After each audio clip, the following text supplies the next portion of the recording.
ये है रुद्रप्रयाग के नए जिलाधिकारी प्रतीक जैन। जिलाधिकारी बनने के बाद प्रतीक जैन केदारनाथ यात्रा की व्यवस्थाओं का जायजा लेने के लिए पैदल ही निकल पड़े।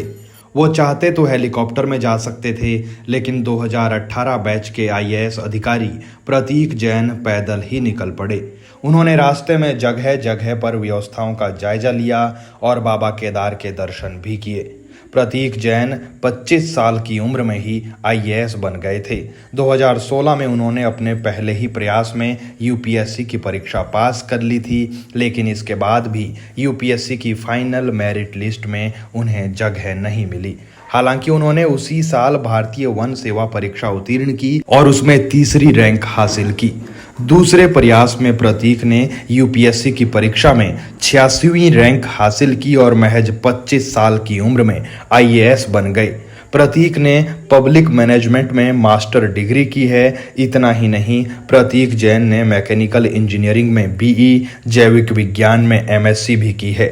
नवनियुक्त जिलाधिकारी प्रतीक जैन ने यात्रा पड़ावों पर कैसे व्यवस्थाओं का जायजा लिया और क्या कुछ कहा, वो आप सुनिए। कौन आएगा? हाँ, जय हिंद। मेरी लोकेशन पता चल रही है आपको? ठीक तो चालेल। श्रीबासा से बताओ मुझे कितने कॉल्स आए यहाँ पे। आप सभी को नमस्कार। पहले तो मेरे लिए बहुत ये सौभाग्य की बात है कि बाबा केदार की नगरी में काम करने का सौभाग्य प्राप्त हुआ। ये बहुत ही अच्छी बात है और मैं पूरी श्रद्धा से ये प्रयास करूंगा कि केदारनाथ जी में और पूरे रुद्रप्रयाग ज़िले में हम लोग बहुत अच्छे से, और मैं और मेरी पूरी टीम बहुत अच्छे से हम लोग काम कर पाएँ। हम कोशिश करेंगे जो भी जनता की डिमांड्स हैं, जो भी अलग अलग वर्गों की डिमांड है, उनको सुने और उसके ऊपर काम करें। कल मैंने ज्वाइन किया था और ज्वाइन करने के बाद ही सबसे पहले हमने पदयात्रा करके केदारनाथ जी आए। मैं और मेरी पूरी टीम, हम लोग सब साथ में थे। उद्देश्य बड़ा क्लियर था कि पूरे ट्रैक रूट पे कैसी व्यवस्थाएं हैं उसका निरीक्षण किया जाए।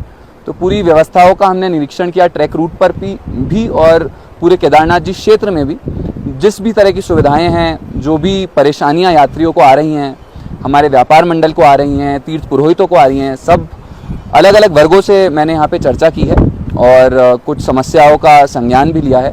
हम कोशिश करेंगे कि हमारी टीम के साथ प्रयास करें कि इन समस्याओं का जल्दी से जल्दी निराकरण हो सके, और विशेषकर ध्यान रहेगा यात्रियों की सुविधाओं को लेकर, क्योंकि बहुत श्रद्धा के साथ सभी यात्री केदारनाथ जी के दर्शन प्राप्त करने के लिए आते हैं। तो ये हमारा जिम्मेदारी है कि पूरी सेवा भाव से मैं और मेरी पूरी टीम यात्रियों की सुविधाओं के लिए भरपूर प्रयास करें।